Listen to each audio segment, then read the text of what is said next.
Shalom, shalom, povo de Deus, graças e paz a todos. Você está no treinamento Imersão. Nós estamos no módulo 3, que é alinhando a vida ao reino. Nós falamos sobre a lei da autoridade e agora estamos falando sobre as dimensões da vida humana. Falamos sobre a dimensão familiar, a dimensão emocional e a dimensão física. Nessa aula vamos falar sobre a dimensão financeira e a dimensão espiritual do homem. Em Mateus, capítulo 17, versículo 24 em diante, diz o seguinte: E chegando eles a Cafarnaum, aproximaram-se de Pedro os que cobravam as didracmas e disseram: O vosso mestre não paga as didracmas? Ou seja, vosso mestre não paga imposto? Disse ele: Sim.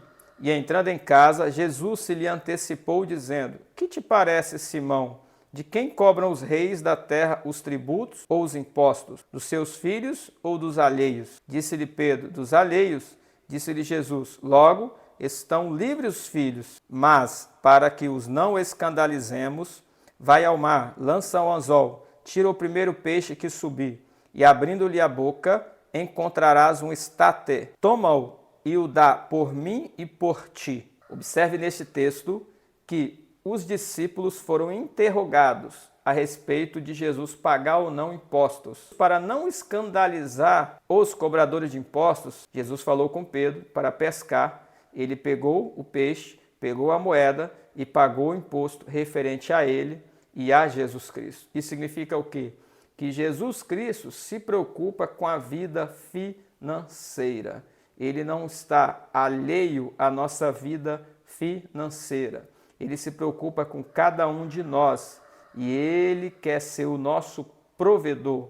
Ele quer prover para nós, assim como Ele proveu para ele e para Pedro para o pagamento daquele imposto. Jesus faz uma promessa aos que deixarem tudo por amor da obra dele, em Marcos capítulo 10, versículo 28 e 30. E Pedro começou a dizer-lhe: Eis que nós tudo deixamos e te seguimos.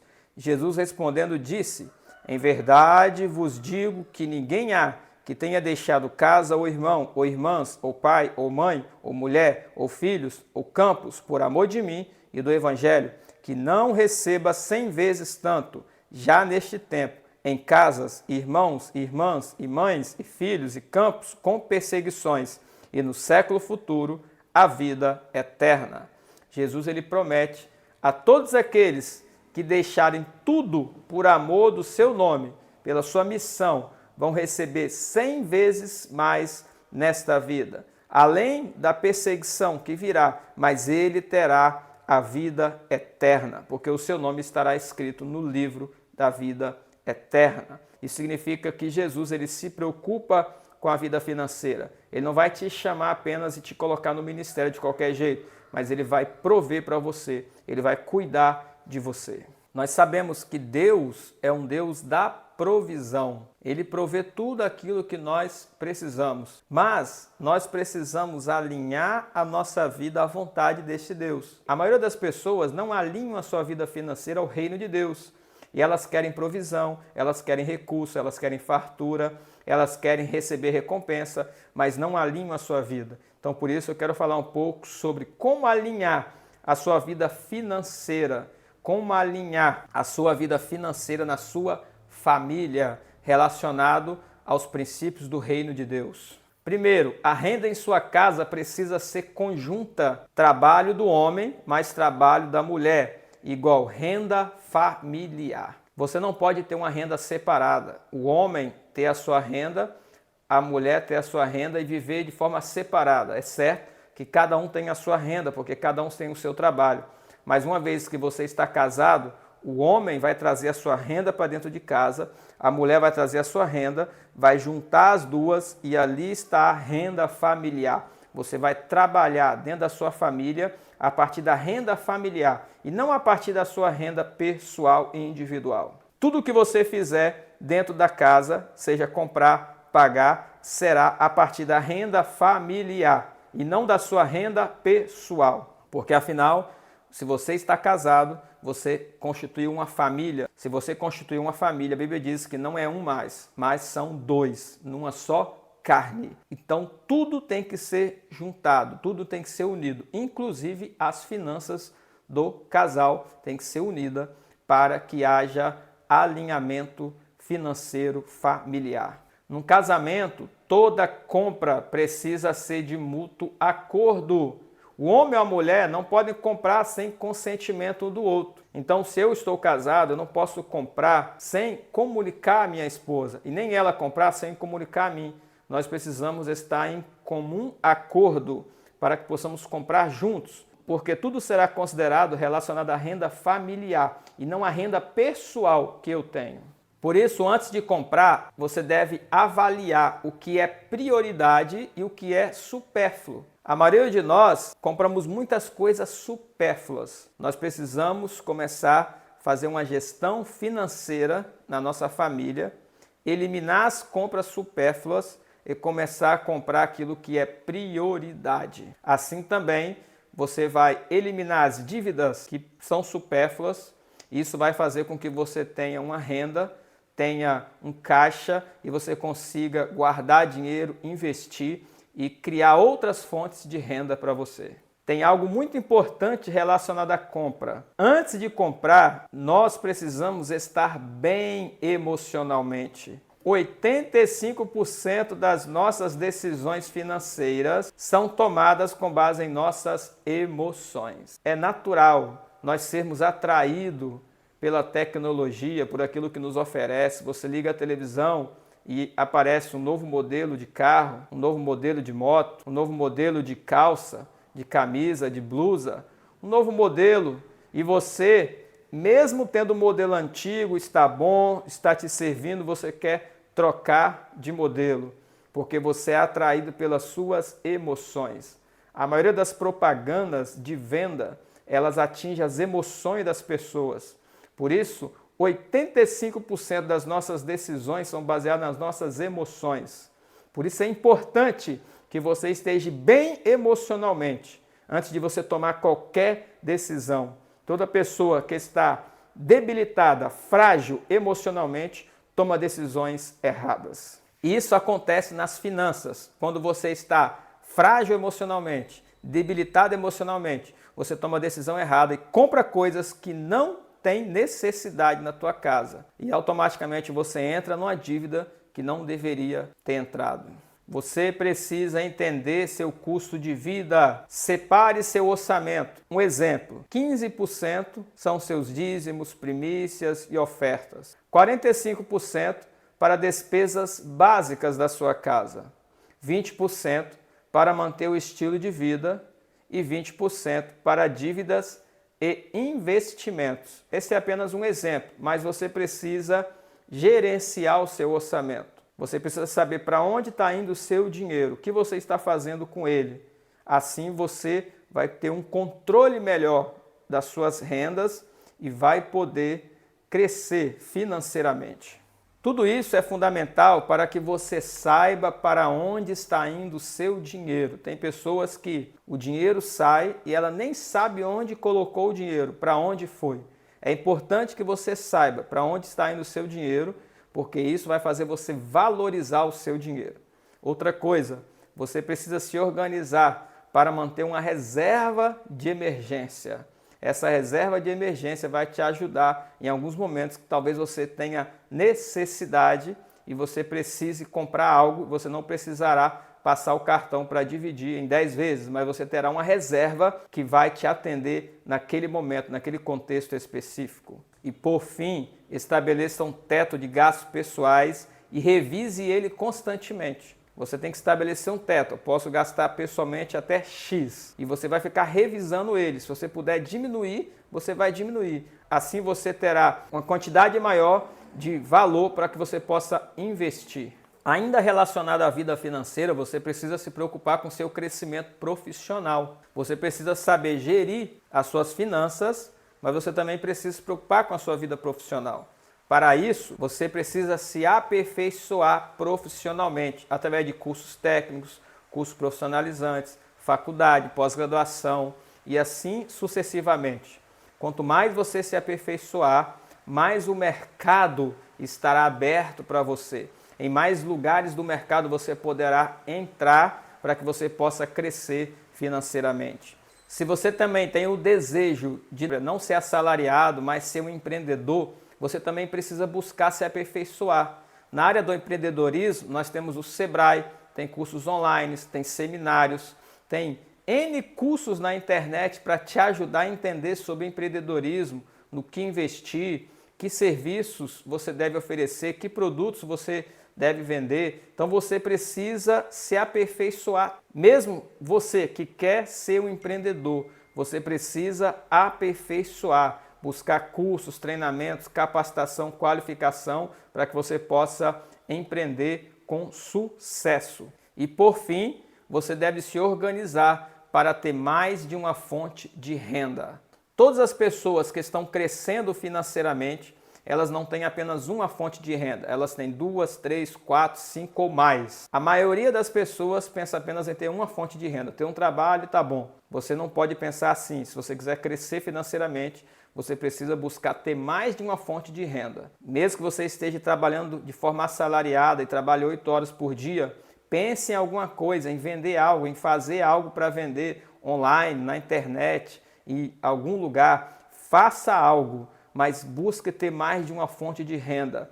Quando você criar sua segunda fonte de renda, você terá a possibilidade de ter uma terceira, uma quarta e assim sucessivamente. Isso fará você crescer financeiramente, profissionalmente. Deus vai abençoar as obras das suas mãos. Falamos sobre a dimensão familiar, a dimensão emocional, a dimensão física, a dimensão financeira, mas a principal da dimensão da vida humana é a dimensão espiritual. É lógico que se você se preocupa apenas com o espiritual e não se preocupa com o emocional, com o físico, com o financeiro, você estará fadado ao fracasso. Na verdade, uma pessoa que fala que se preocupa com a dimensão espiritual, mas não se preocupa com essas dimensões, ela está errando, equivocadamente. Ela pensa que está se preocupando com a vida espiritual, mas não está. Porque a dimensão espiritual é a base para todas as outras dimensões.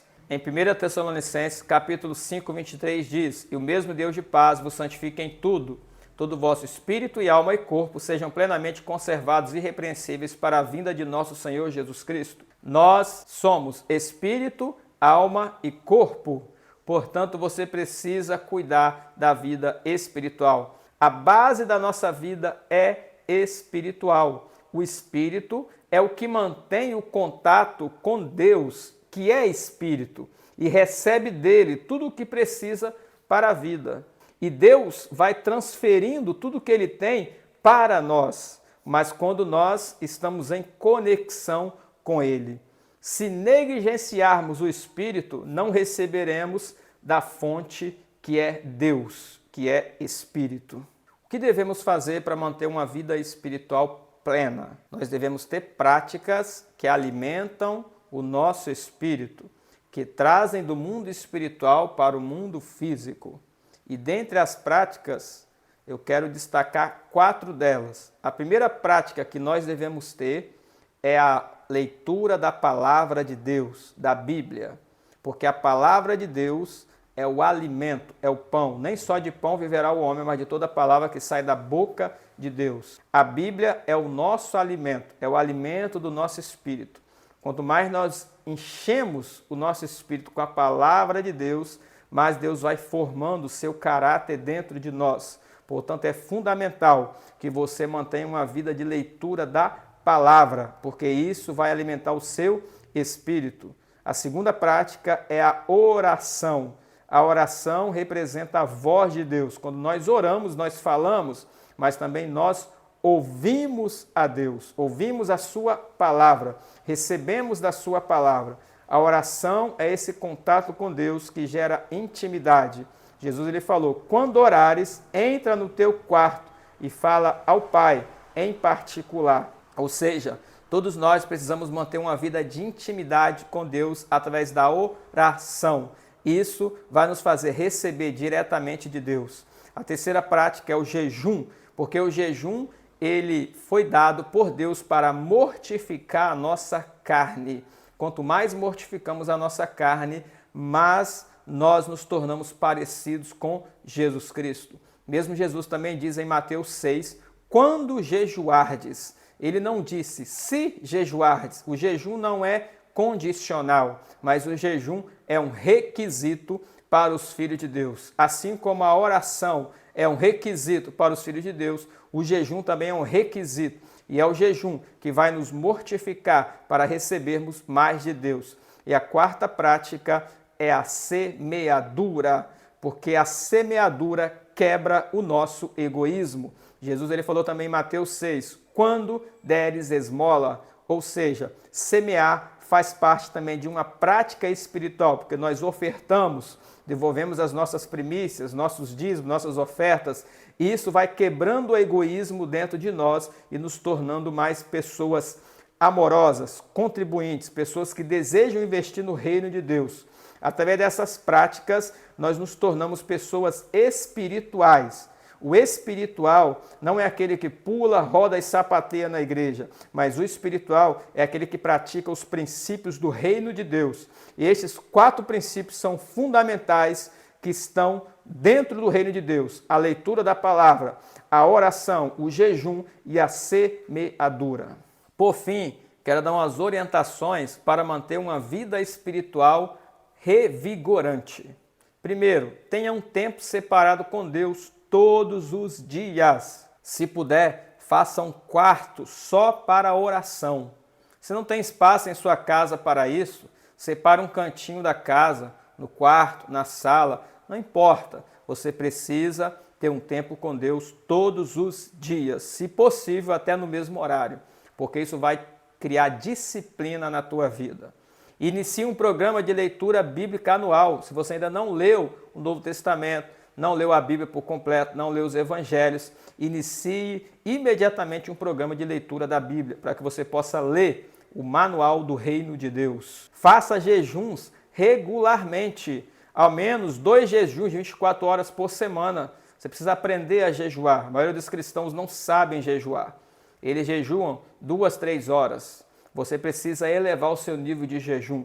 Você precisa jejuar 6 horas, 12, 18, 24, 2, 3 dias ou mais. Então, quanto mais você jejuar, mais você mortificará a sua carne e mais você também será aperfeiçoada em Deus. Nós não nascemos sabendo nada. Você pode dizer, mas eu nunca jejuei. Como jejuar? Você precisa aprender a jejuar. Assim como você aprende a andar, assim como você aprende a comer, assim como você aprende a andar de bicicleta, assim como você faz um treinamento para aprender a andar de carro, você também precisa aprender a jejuar. Mas isso vai aperfeiçoar você. E quanto mais você jejuar, melhor você vai se tornar no jejum.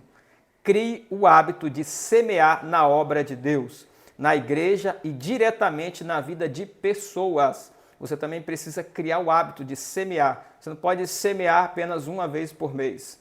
Você deve semear sempre que você puder, na obra de Deus, na vida do seu sacerdote, na vida de pessoas a qual Deus te direcionar.